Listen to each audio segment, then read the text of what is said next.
Olá, estamos de volta com o programa Lente Aberta. O assunto agora é dicas de leitura durante a pandemia.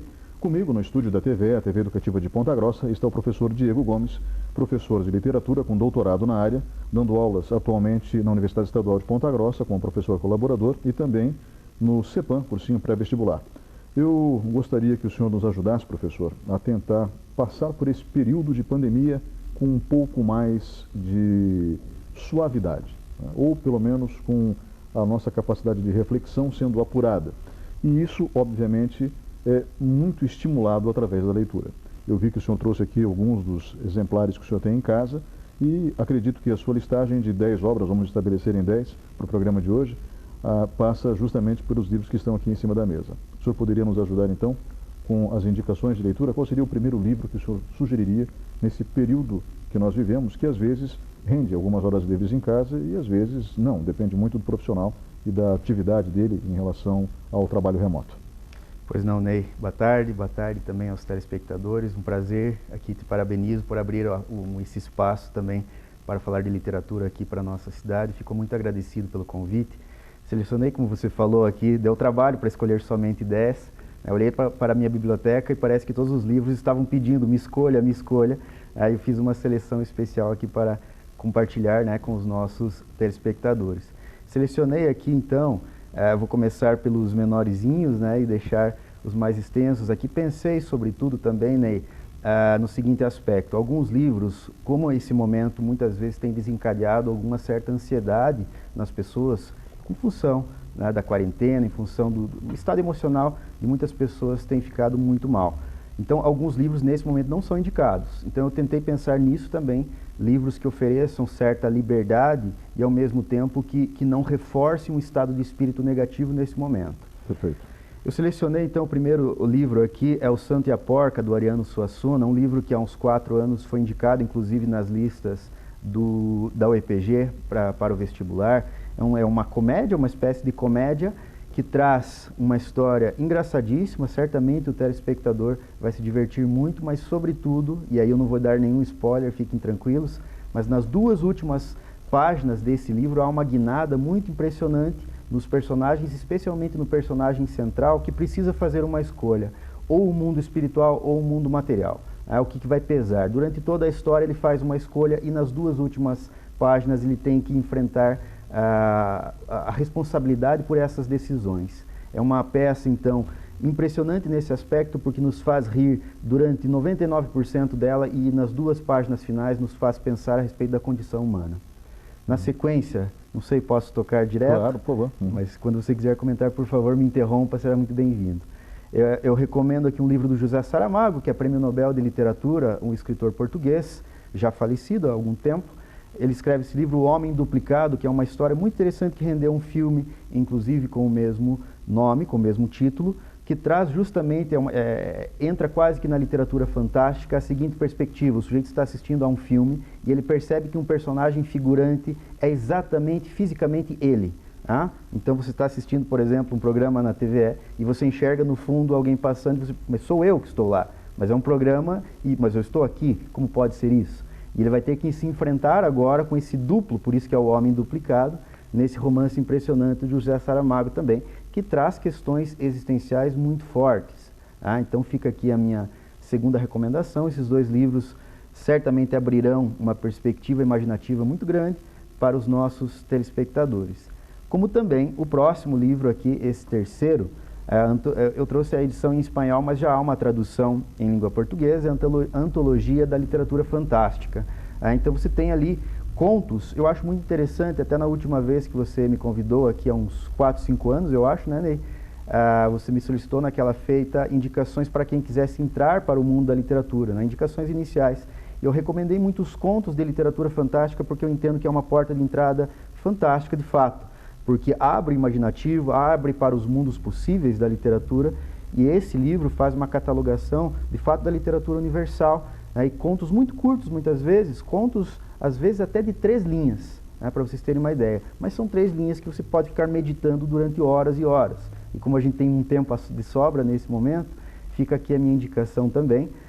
Essa antologia ela foi organizada por um escritor que eu também vou comentar daqui a pouco, com 2 amigos, né, o Jorge Luiz Borges e mais 2 pessoas. Eu acho que eu vou direto então para o Jorge Luiz Borges. Esse é o escritor que eu tenho seguramente mais carinho na minha vida. Esse livro está em espanhol também, mas há traduções, vocês conseguem facilmente encontrá-lo.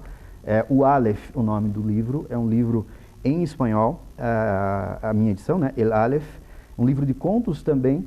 Vou comentar só brevemente, eu sei que a gente não tem tanto tempo assim, é uma lista de 10 livros, mas esse conto, o Aleph, imagine a seguinte situação, Ney e telespectadores. O Aleph é um ponto que, se você olhar fixamente para ele, é um orbe, é um círculo, você consegue ver de maneira simultânea tudo o que ocorreu, tudo o que ocorre e tudo o que ocorrerá. Ou seja, uma visão simultânea de passado, presente e futuro de todas as coisas. Ou seja, o conhecimento infinito dado a um ser finito, que somos nós, no caso, o personagem principal, que por acaso se chama Borges, e por acaso é escritor, ou seja, se parece muito com a figura do próprio autor.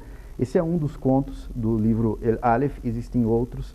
O Borges é um escritor que nos premia e nos faz nos sentir até mais inteligentes do que nós realmente somos, porque quando você percebe a estrutura literária dele, as menções enciclopédicas que ele traz, você de fato sai mais inteligente, mas talvez não tão inteligente quanto ele nos faz acharmos que nós somos, né? Então é um autor muito caridoso nesse sentido. Que outro conto o senhor mencionaria nesse mesmo livro? Nesse mesmo livro eu recomendo fortemente um conto chamado Os Teólogos, que entra na temática do José Saramago, que é a questão do duplo. São 2 teólogos no período medieval, no período inquisitorial, né, da Igreja Católica, que estão afirmando coisas opostas. A heresia, vocês sabem, ela sempre parte dentro do seio de uma religião, no caso da religião católica. Eles oferecem perspectivas diferentes a respeito de uma compreensão, especialmente do tempo, se o tempo seria circular ou não, e consegue apontar que o outro é um heresiarca, e ele vai ter que ser queimado agora na fogueira, evidentemente na fogueira.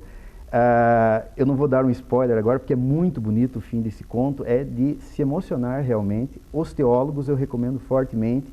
Para quem se interessa, então, como eu, por assuntos relacionados às religiões comparadas, à simbologia, é um prato cheio, é um conto rapidíssimo, mas que te ilumina fortemente para essas questões. Professor, eu vou voltar aqui na antologia de contos que o senhor mencionou anteriormente. Nessa antologia, o senhor falou que é uma antologia de contos universais, de diversos autores. Que autores, por exemplo? Poderia mencionar alguns? Sim, poderia sim. Você tem lá Franz Kafka, por exemplo, o autor tcheco, autor da Metamorfose. Você tem lá um trecho, na verdade, que ele insere no livro O Processo. Há um trecho do Processo, que é uma das obras mais famosas do Franz Kafka. Os organizadores dessa obra retiram do contexto e colocam como conto esse trecho que se chama Ante a Lei.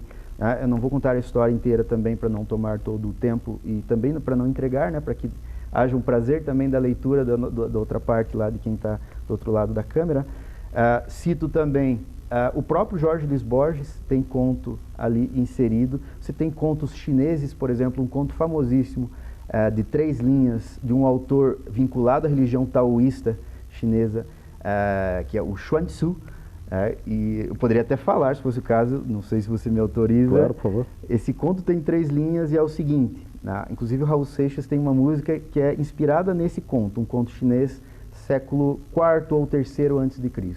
Diz assim: Xuanzhu sonhou que era uma borboleta.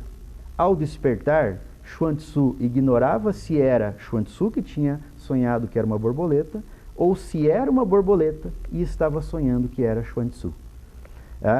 Isso é para a gente pensar o resto da vida, porque a questão é a seguinte: nesse momento, Ney, isso aqui é fruto de um real ou pode ser uma alucinação de um de nós dois, ou um mero sonho de um de nós dois? Como que elementos na realidade nós conseguiremos assegurar que de fato é um real e não é um fruto de uma alucinação? Porque quando é uma alucinação parece real, e nesse caso, quando é sonho, também parece ser. Essa temática que vai gerar o filme Matrix, por exemplo, é a mesma temática, já estava lá num conto chinês de 3 linhas que nos faz pensar o resto da vida. Isso como escrito há mais de 2000 anos. Perfeito, exatamente. E, professor, fechando daí o 5º livro, para que a gente encerre esse bloco e vá para o próximo bloco, qual seria o 5º livro a ser sugerido? Perfeito. Essa 5ª indicação, Ney, a minha preocupação, veja bem, esse não é um livro estritamente de literatura. Embora a primeira parte dele seja, ao meu ver, né, como professor de literatura, muito literária pela capacidade estética narrativa desse autor. Eu estou falando desse livro Em Busca de Sentido, do Viktor Frankl, que é psicólogo, na verdade. Tá?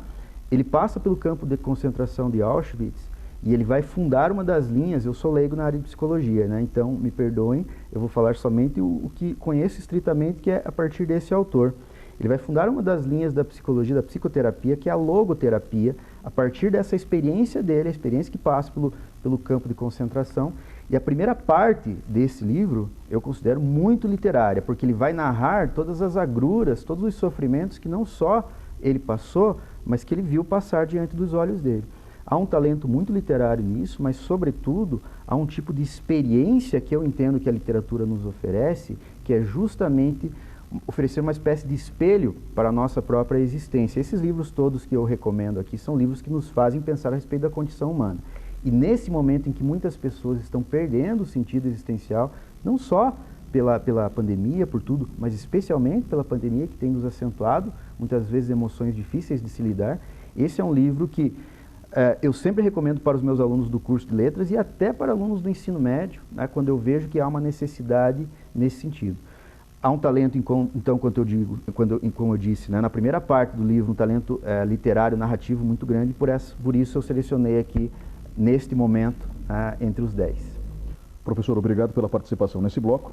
Nós vamos agora para um breve intervalo e voltamos daqui a pouco com outras sugestões de leitura. Por favor, fiquem com a gente.